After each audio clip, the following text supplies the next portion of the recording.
La semana pasada habíamos abordado algunas cuestiones de acuerdo al Antiguo Testamento, algunas preguntas que surgieron, las cuales agradezco mucho que pregunten, porque al preguntar, yo me doy cuenta que muchos de ustedes sí están leyendo, sí están investigando, sí les interesa lo que es esta clase acerca del canon del Antiguo Testamento y del Nuevo Testamento. Y bueno, creo yo que si somos cristianos y aún más deseamos servir a la iglesia del Señor en la enseñanza o en la predicación, es importante tener en claro estos temas o por lo menos tener una introducción a estos, porque meramente un curso, incluso un seminario, no lo es todo en la formación de un cristiano, es el inicio, es apenas la catapulta que te está dando herramientas para que durante toda tu vida, y literalmente es toda tu vida, sigas comprendiendo al Señor y su palabra. Y en este caso, la historia de la iglesia, la historia de la formación del canon. Apenas nosotros damos unas pinceladas, pero es nada a lo que realmente tenemos por, de alguna manera, en riqueza literaria e histórica acerca de nuestra fe. Quiero que comprendamos, mis hermanos, que nuestra fe no está arraigada en mitos. Quiero que comprendamos que nuestra fe no está arraigada en fábulas o en la revelación de un hombre cuyo ángel vino y le reveló tal o cual cosa, y de ahí surgió el cristianismo. No, queremos que veamos que nuestra fe está arraigada en la historia porque Dios intervino en esta historia a través de su contacto con otros hombres, por ejemplo, los escritores del Antiguo y Nuevo Testamento, que inspiró sus palabras, que les dio su palabra, y no fue uno, fueron más de 40 escritores quienes fueron receptores de esta revelación de Dios, lo cual tenemos en nuestras Biblias, pero hubo una historia, hubo una sucesión de eventos cronológicos, de hechos históricos y reales que llevó a lo que hoy tenemos como la Biblia, Antiguo y Nuevo Testamento. Ahora, decíamos la clase pasada que el Antiguo y Nuevo Testamento no son cosas separadas, son parte de una revelación de Dios, son parte de un plan que Dios está revelando a lo largo de de toda la Biblia. Tenemos diferentes historias, tenemos diferentes narrativas, tenemos diferentes profecías, pero todos apuntan a un hecho. ¿Cuál es ese hecho objetivo que todas las escrituras apuntan? ¿Quién me lo quiere decir? Levante su mano en los comentarios o aquí en el chat. ¿Cuál es ese objetivo? ¿Cuál es ese mensaje central de todas las escrituras?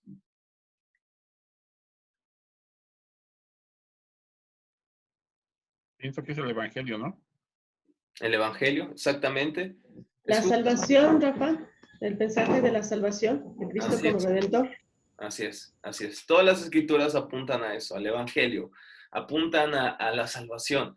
De hecho, aunque nosotros en la ley, en el Pentateuco, que hoy vamos a ver cómo se desarrolló y cómo se aceptó como canónico, vemos que en el Pentateuco vemos la misma situación que en el Nuevo Testamento. Un pueblo rebelde, un pueblo que necesita redención, un Dios misericordioso que les da su ley, pero que sabe que ese pueblo no puede vivir para él completamente, sabe que va a fallar a pesar de que su ley es perfecta.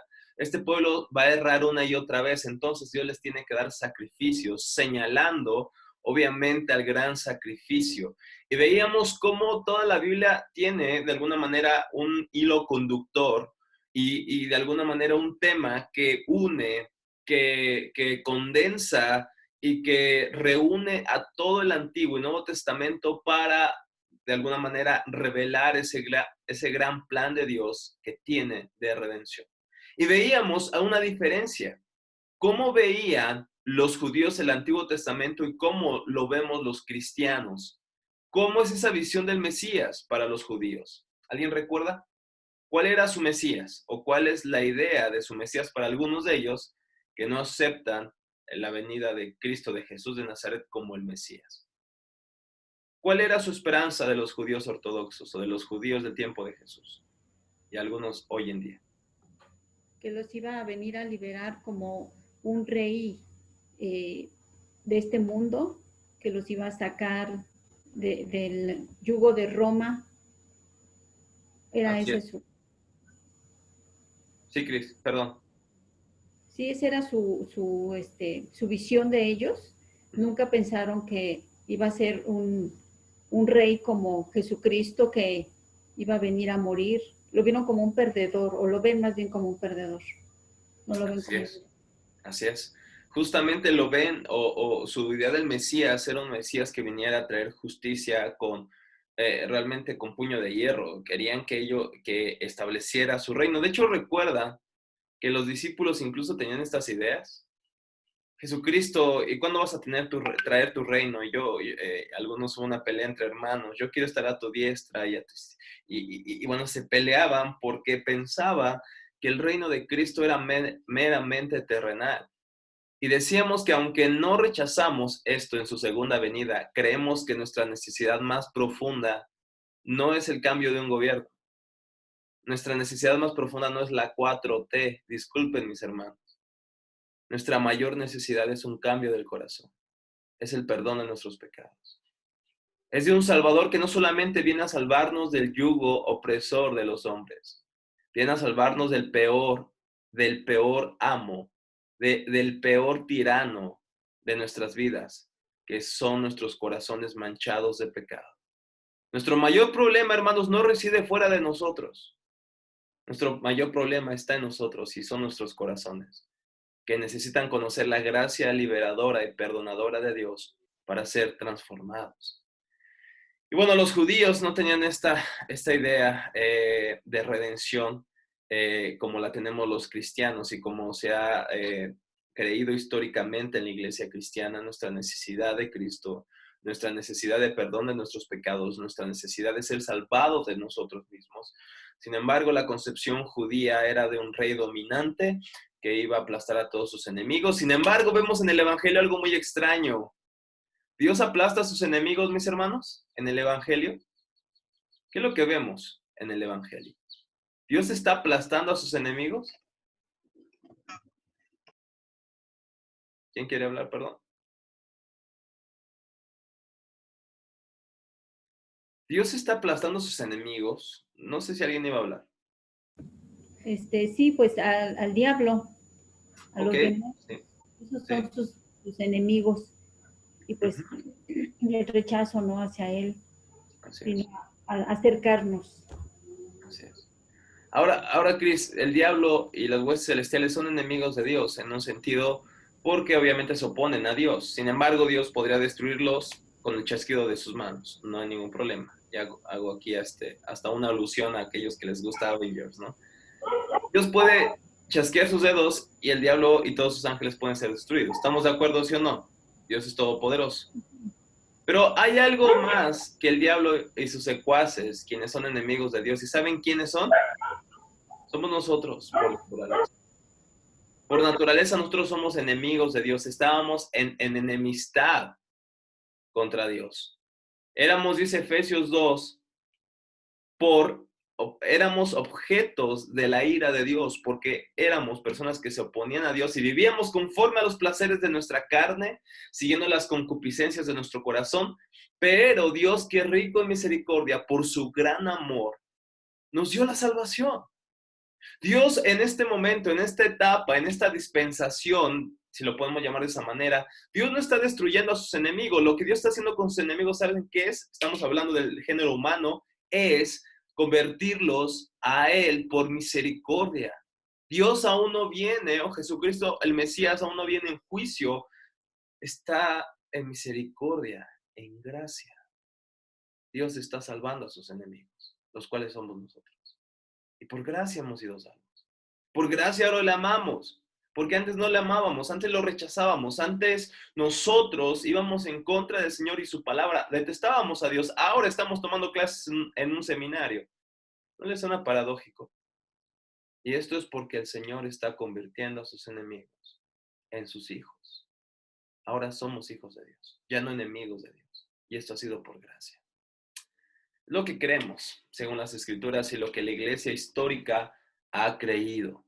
Por eso, mis hermanos, lean los credos, lean las confesiones y los concilios primitivos para que sepas que lo que estás creyendo realmente es histórico, para que sepas que lo que tú crees hoy en día realmente está anclado en la iglesia primitiva, en los padres apostólicos, después de los apóstoles, en los padres apologistas, en toda esta serie de teólogos que surgieron y pensadores desarrollando nuestra fe. ¿Realmente crees eso o nunca te lo has preguntado? Es una buena pregunta. Y bueno, para continuar, antes de continuar, no sé si hay alguna pregunta o algún comentario, hermanos.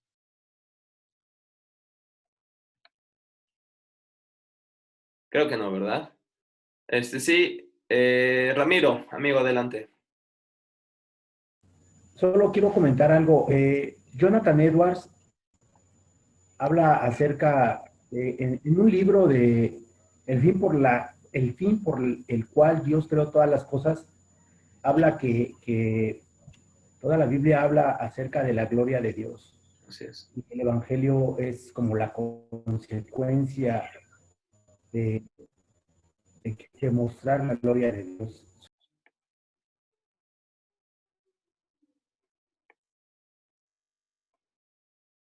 Creo que se cortó, Ramiro. A ver, si quieres, intenta apagar tu video y hablar, amigo, porque se te trabó. ¿O solamente soy yo el que ve eso? Nos estaba hablando sobre un libro de Jonathan Edwards, pero no escuché después qué fue lo que dijo. Y ahora está pasmado.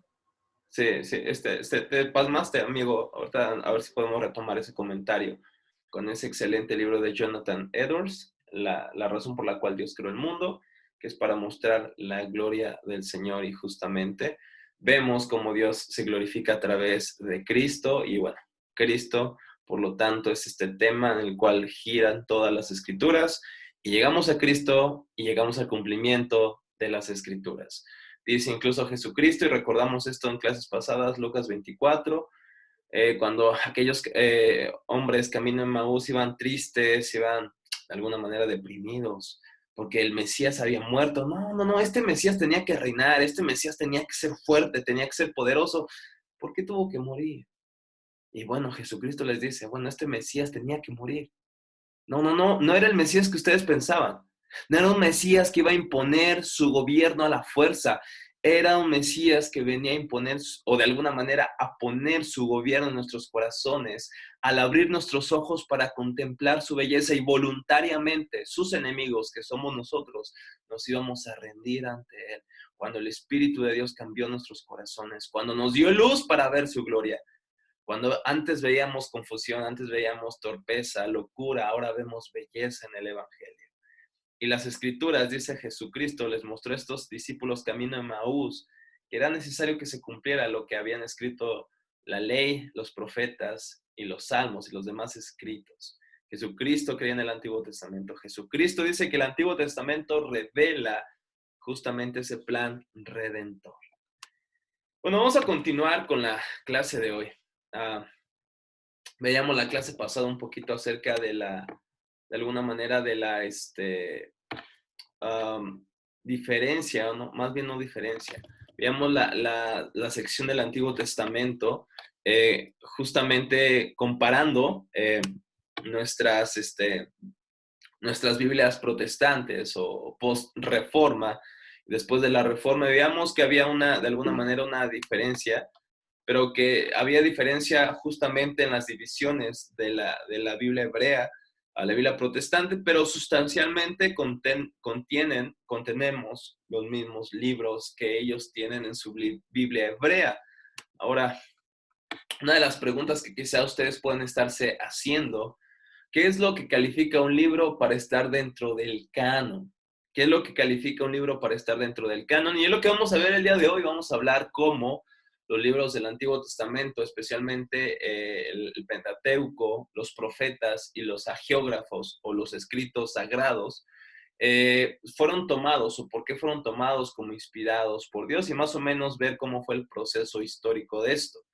Fíjense lo que dice un autor, R.T. Pickwick, dice que lo que califica un libro para entrar o para tener un lugar en el canon del Antiguo Testamento o del Nuevo Testamento no es solo que sea antiguo, informativo y útil. y que el pueblo de Dios lo haya leído durante mucho tiempo, sino que el libro tenga la autoridad de Dios en lo que dice. Escuchen otra vez.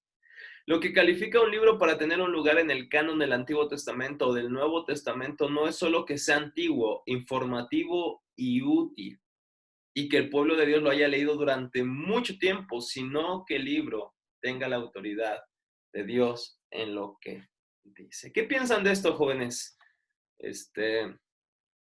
Hermanos teólogos, acerca de esta frase, ¿es cierta o no? ¿Qué piensan?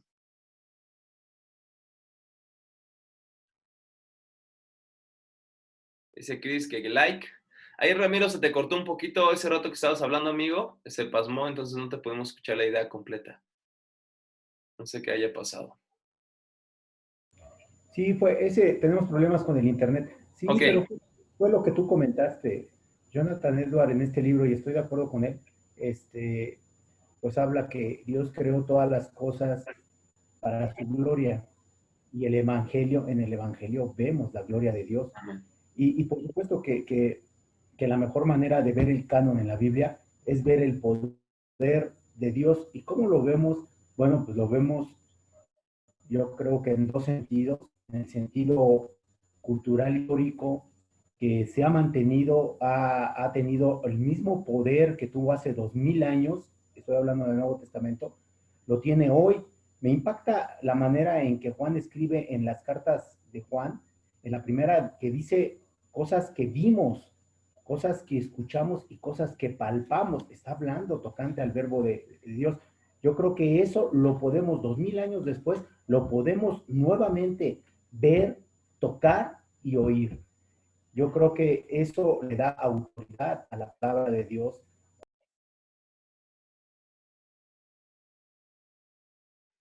Te volviste a cortar, amigo. Pero creo yo que lo que dices es muy cierto. La autoridad de la palabra de Dios es una autoridad principalmente interna. Cuando vemos, con esta frase de Beckwith, que dice que para que un libro sea tomado como canónico, tiene que tener la autoridad de Dios, es lo que vemos en las Escrituras. Hay frases como, así dice el Señor, y el Señor dijo, y el Señor me habló y me dijo, y el Señor me envió, y el Señor. Hay una autoridad que proviene no de los profetas.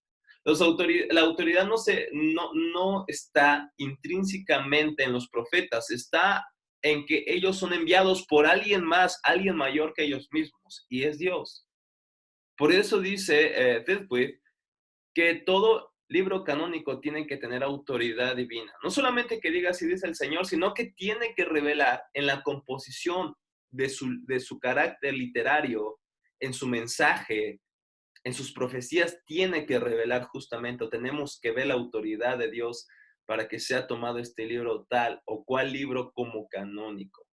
Y tengo que decirles como manera de advertencia en que el Antiguo Testamento no tiene tantos problemas en cuanto a, de alguna manera, delimitar qué libros del Antiguo Testamento contienen esta autoridad. Tenemos más problemas o un poquito de problemas en el Nuevo Testamento, o más libros querían ser insertados como canónicos, pero la composición del canon del Antiguo Testamento fue mucho más larga, como la mencionó algún tiempo Ramiro, que el Nuevo Testamento. En el Nuevo Testamento fue un poco más corta la selección de los libros que son canónicos. Pero bueno, habiendo dicho esto, vamos a pasar con lo que sigue. Bueno, es lo que califica a un libro como dentro del canon del Antiguo Testamento. Ahora tenemos en la Biblia hebrea 3 divisiones, que las voy a mostrar nuevamente para que se las aprendan. Pregunta de examen. ¿Cuáles son las divisiones de la Biblia hebrea? Bueno, no se los voy a preguntar en hebreo, pero sí en español. La ley, los profetas y los escritos o agiógrafos, del griego agios, que es santo, grafos, escritos, los sagrados escritos o los escritos sagrados, más bien. Entonces, la Biblia hebrea tiene estas divisiones, 3 divisiones: ley, profetas y escritos. Y decíamos, repito, para que no quede duda, son los mismos que tenemos en nuestras Biblias, pero obviamente en un orden distinto, pero sustancialmente son los mismos libros que tenemos. Ahora, la primera división, que es la ley, dice F.F. Bruce, se hizo referencia a ella, fue el nieto de Jesús, hijo de Sirac, no es Jesús de Nazaret, cuando poco después de emigrar de Palestina a Alejandría en Egipto en el año 132 a.C., tradujo el libro sapiensialo de su abuelo, denominado normalmente como eclesiástico, del hebreo al griego. En repetidas ocasiones, en el prólogo, este nieto de hijo de Sirac habla de su abuelo como estudiante de la ley, los profetas y los otros libros de nuestros padres, o de la ley misma, las profecías y el resto de los libros. Fíjense, aquí tenemos ya justamente en este siglo segundo antes de Cristo, ya una división bastante compilada del Antiguo Testamento. Tenemos en claro que en el transcurrir de los años, la ley y los profetas ya eran tomados como canónicos y ya tenían un nombre. Pero la tercera sección, que es los escritos, no tenían un nombre como tal, sino que se le llamaba a los otros libros de nuestros padres, o el resto de los libros, o los libros que han seguido los pasos de la ley y de los profetas. Pero ya por lo menos podemos visualizar en edad muy temprana, incluso del comienzo de la iglesia cristiana como institución, como tal, ya podemos ver que hay una división tripartita de el Antiguo Testamento. Ahora, me interesa ver con ustedes el día de hoy cómo es que se componen estas tres secciones. Y vamos a comenzar con la composición de la ley o del Pentateuco. ¿Quién me quiere decir qué significa la palabra Pentateuco? Sí. Exactamente, penta, del griego 5, y bueno, hace referencia justamente teuco, la segunda palabra o la segunda parte, a un baúl o a donde se guardaban los libros, pero podemos traducirlo como 5 volúmenes o 5 libros, 5 escritos. ¿Y estos 5 escritos cuáles son? Génesis, Éxodo, perdón. ¿Qué más? Levítico, Números y Deuteronomio. Y Deuteronomio, exactamente. Son los primeros 5 libros de nuestras Biblias. Ahora, ¿cómo se compone este Pentateuco? Bueno, hay que notar algo. Cuando se revela Dios a Moisés, esto lo tenemos especialmente en el libro de Éxodo, de una manera más viva o de una manera más detallada es la palabra, tenemos que Dios se revela a Moisés en el monte, Dios le da su ley, le da su palabra, y entendemos que esto son justamente las tablas de la ley con los 10 mandamientos y algunos ritos ceremoniales, y en la instrucción de cómo deben de construir el arca y qué es lo que deben de hacer y no deben de hacer, los deberes civiles y cosas por el estilo. Sin embargo, cuando hablamos del Pentateuco, no solamente nos referimos a esto, nos referimos a todos estos libros que fueron escritos incluso después de este encuentro de Dios con Moisés en el monte. Jesucristo le adjudica junto a los apóstoles la ley, o como escritor se le adjudica a Moisés. Y justamente vemos esto en Números 12, 6 al 8. Eli, ¿me puedes ayudar, por favor? Números, capítulo 12, versículos 6 al 8.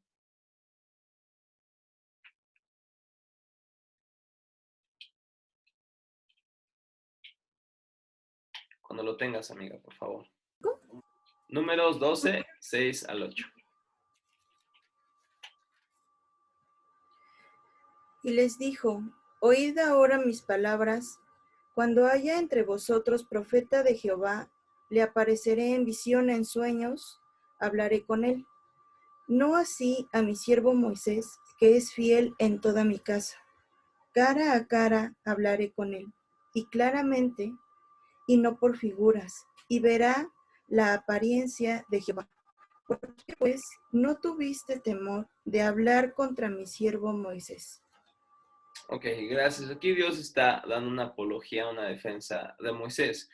Y Dios de alguna manera está testificando que es Él quien le está hablando, es Él quien está de alguna manera revelando lo que Él quiere que su pueblo conozca. Y de ahí creemos que Dios le dio su palabra a Moisés. Y bueno, este fue un profeta por excelencia en el Antiguo Testamento, fue un profeta único en un sentido, porque no solamente era profeta, no solamente era un portavoz de Dios, sino que también era un liberador. También era esa persona que estaba apuntando hacia el futuro liberador de nuestras vidas, que fue Jesús. Pero podemos decir que sus escritos fueron de inspiración de Dios porque Dios habló cara a cara con él. Es más, el pueblo de Israel creía que lo que se leía en la ley y en los escritos de Moisés realmente era la palabra de Dios. Jerónimo, ¿me puedes ayudar, amigo, a leer Josué 1:7, por favor? Josué 1:7.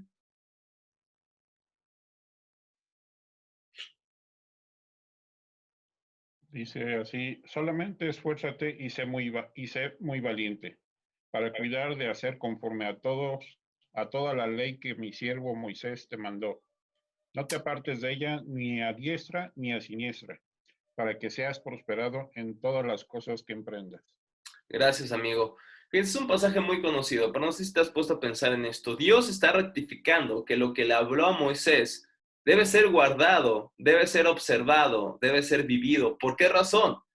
La razón no es que Moisés, de alguna manera, sea el punto de autoridad, sino que Dios está rectificando lo que leímos en Números, que Dios habló su palabra. Por lo tanto, lo que Dios habló a través de Moisés, el pueblo, especialmente en este caso Josué, lo debería vivir, porque estos mandatos, esta ley, proviene de Dios. Su origen no está en los pensamientos de Moisés, su origen no está principalmente en su intelecto, su origen está en el corazón de Dios, que le reveló su palabra, su ley a Moisés para transmitirla al pueblo.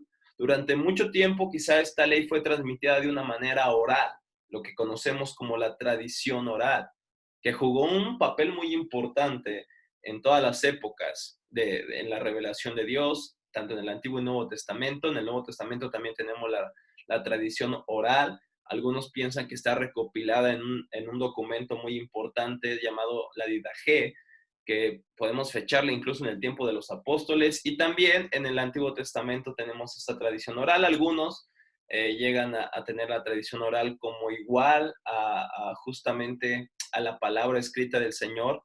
De aquí surge la Mishnah y después el Talmud, que son los documentos que los judíos hoy en día observan, y algunos los toman como iguales a la palabra del Señor. Sin embargo, Dios no está rectificando aquí la tradición oral, está rectificando lo que Dios habló a través de Moisés y que dejó escrito. Y que dejó escrito porque la tradición oral, mis hermanos, aunque es importante, es imperfecta. ¿Cuál es el problema, hermanos, de dejar un mensaje por todas las generaciones solamente de manera oral? ¿A qué problema nos enfrentamos si no hacemos algo por escrito? Tal vez tu falta de memoria, ¿no, Rafa? Bueno, pienso que, por ejemplo, nosotros decimos cierta información y de repente la otra persona dice, y creo que también era esto, ¿no?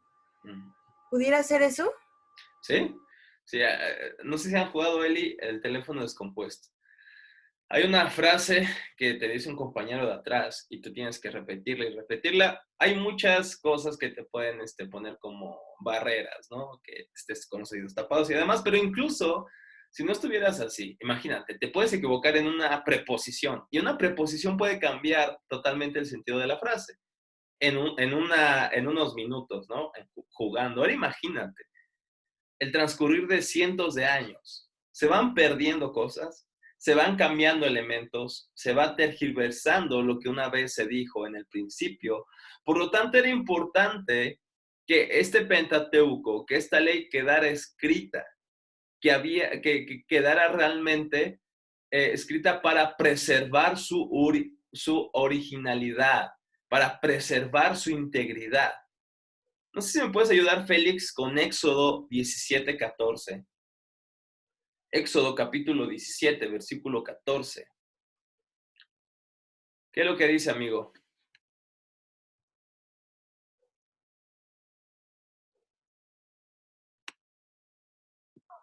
Voy. Sí, amigo. 17:14. Dice, y Jehová dijo a Moisés, escribe esto para memoria en un libro, y di a Josué que reharé de toda la memoria de Amalec debajo del cielo. Ok, Dios le dice que tiene que escribir todo esto en un libro. ¿Por qué razón, hermanos? ¿Por qué razón? Aquí parece que no hay una razón aparente. Pero fíjense, cuando llegamos al periodo de los reyes, hay una época en donde los reyes se han olvidado del libro de Dios. Los reyes de Israel, del pueblo de Dios, se habían olvidado de la ley de Dios y eso que la tenían escrita. ¿Hasta qué pasó? Hasta que el sacerdote Gilquías, y esto lo podemos ver en Segunda de Reyes capítulo 22 y capítulo 23, vemos que recupera el libro de Dios, el pueblo de Dios, y todas las personas en general nos olvidamos comúnmente de lo que escuchamos, ¿cierto? Yo soy consciente, mis hermanos, que mis clases tengo que grabarlas. ¿Por qué razón? No solamente porque ustedes ya no se van a acordar de lo que yo digo, sino que yo tampoco muchas veces.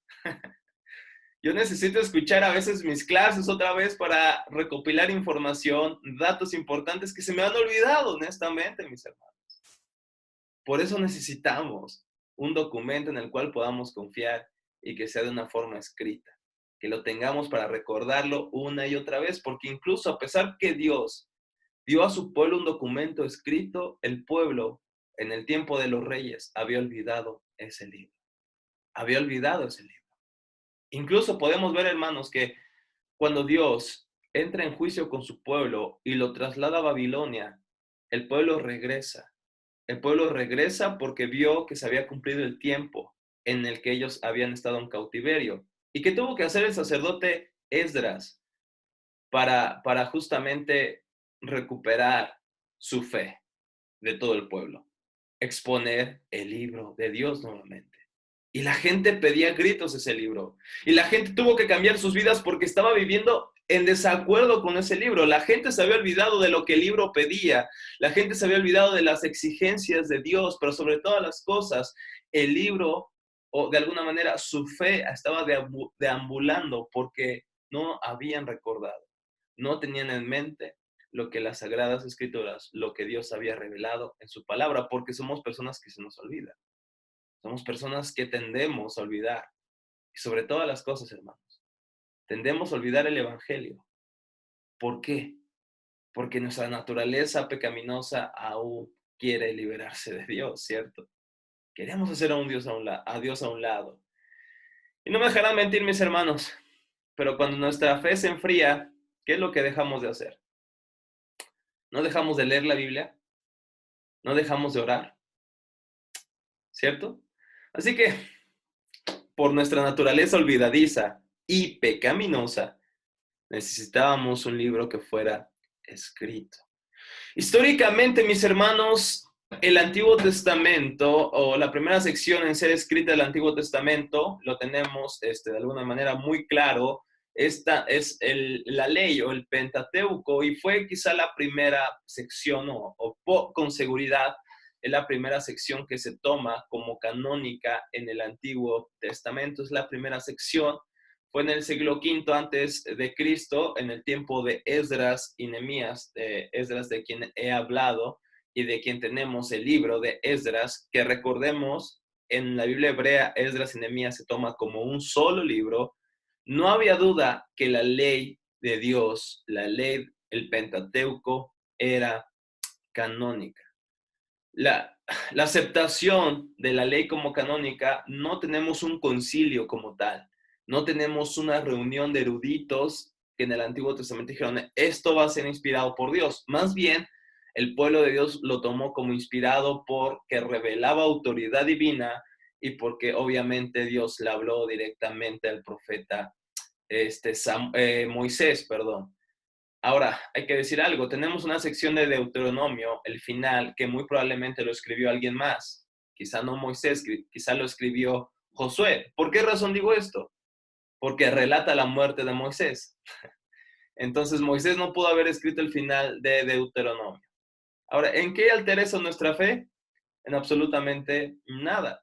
Simplemente podemos decir que Josué fue usado para escribir el final del libro de Deuteronomio.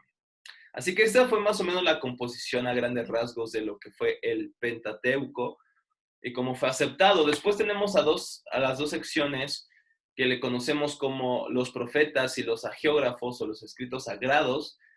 Y bueno, estamos en la Biblia hebrea, está agrupado este libro de acuerdo a su carácter literario. Tenemos a los profetas, justamente que son los profetas que conocemos como mayores y menores, o 12 profetas según la Biblia hebrea, pero también tenemos los libros históricos, como el libro de Josué, el libro de Jueces y demás, ¿no? Tenemos incluso a Ruth, a Esther, y estos libros que están entre los profetas. Ahora, estos libros están ordenados de esa manera. Fueron reconocidos, hermanos, hay que tener este dato muy importante, en diferentes fechas.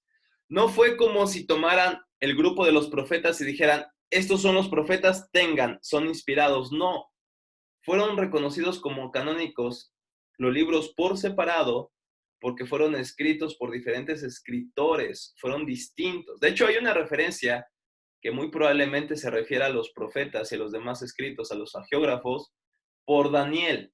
Y le voy a pedir a, ¿quién no ha leído?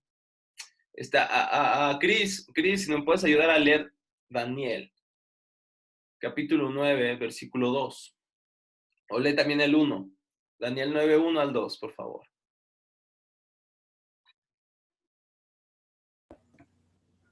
Dice, del 1 al 2, ¿verdad?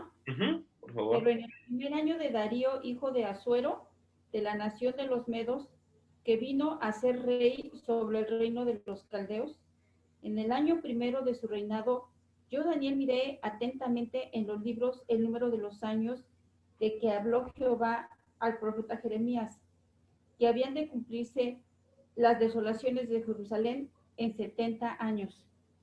Así es, gracias, Cris. Fíjense, aquí la frase o la palabra los libros normalmente se refiere a la composición de todos los profetas y estos escritos llamados hagiógrafos. No estaban ordenados, no tenían el orden de profetas y escritos, estaban de alguna manera, era un orden misceláneo, era un orden mixto, no había una composición como tal, como ordenada como la que tenemos hoy en día, pero ya se reconocían como las palabras de Dios. Y estos escritos con el tiempo fueron tomados como canónicos individualmente. Es más adelante, aproximadamente en el año 165 antes de Cristo, que ya fueron organizados como los conocemos en las 3 secciones de nuestras Biblias. De hecho, fíjense lo que dice Lucas 24. ¿Nos ayudas, por favor, Reina, si estás por ahí, amiga? Reina, por favor, Lucas 24, 25 al 27, por favor.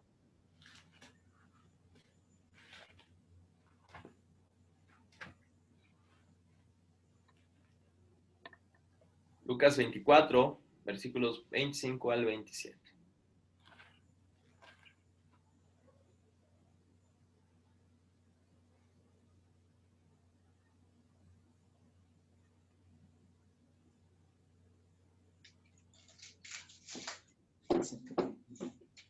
Entonces él les dijo, oh insensatos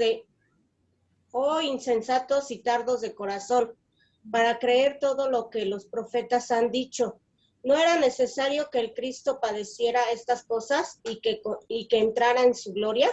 Y comenzando desde Moisés y siguiendo por todos los profetas, le declaraba en todas las escrituras lo que de él decían. Llegaron a la aldea a donde iban y él los hizo como que iba más lejos.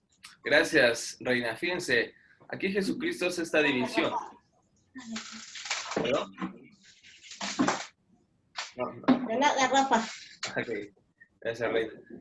Hace la diferencia entre los escritos, justamente los profetas y la ley. Jesucristo aquí ya tiene este orden que tiene la Biblia hebrea. Y fíjense algo muy importante que hay que notar, hermanos. Jesucristo jamás hace referencia a los libros apócrifos, que ya estaban en circulación. Los libros apócrifos, hermanos, fueron escritos en el tiempo que el orden profético de Dios, al inspirar a sus profetas, cesó. Cuando ya no hubo más profetas, es que surge un montón de literatura, especialmente literatura con tintes sincretistas y hasta apocalípticos. Pero Jesucristo jamás hizo referencia a estos libros apócrifos. Jamás hizo referencia a estos libros. Al contrario, él cita y confirma la división que tenemos del Antiguo Testamento. La Biblia hebrea que él recibió es la misma que le da a sus discípulos y la misma que confirma en los evangelios. La ley los profetas y los escritos, como los tenemos en la Biblia hebrea y como tenemos compilados los libros en nuestras Biblias protestantes. De hecho, fue Filón de Alejandría un gran pensador y Jesucristo quien nos da, de alguna manera, históricamente o nos comprueba que hay esta división que tenemos en el Antiguo Testamento y que podemos confiar los cristianos en que tenemos una división histórica y aceptada por los judíos y después por la iglesia cristiana al comienzo de su existencia. Vemos en la iglesia cristiana que los padres de la iglesia, y voy a hacer una breve cronología, tenemos Jesucristo, los apóstoles, los padres apostólicos. ¿Quiénes son los padres apostólicos? Son los receptores inmediatos de la enseñanza de los apóstoles. Aquí estamos hablando de Clemente de Alejandría, de Ignacio de Roma, de Hermas y de Policarpo y de otros más, que fueron discípulos de Juan, que fueron discípulos, por ejemplo, Irineo de Roma, de Antioquía, perdón, Ignacio de Antioquía, perdón, fue discípulo de Pedro y de Pablo, según él escribe en su carta a los romanos. Esos son los padres apostólicos y aceptan el canon del Antiguo Testamento, pero no ven como inspirados a los libros apócrifos. Después tenemos a los padres apologistas del siglo II. ¿Quiénes eran los padres apologistas? Los que daban defensa de su fe y tenían en claro la composición del Antiguo Testamento.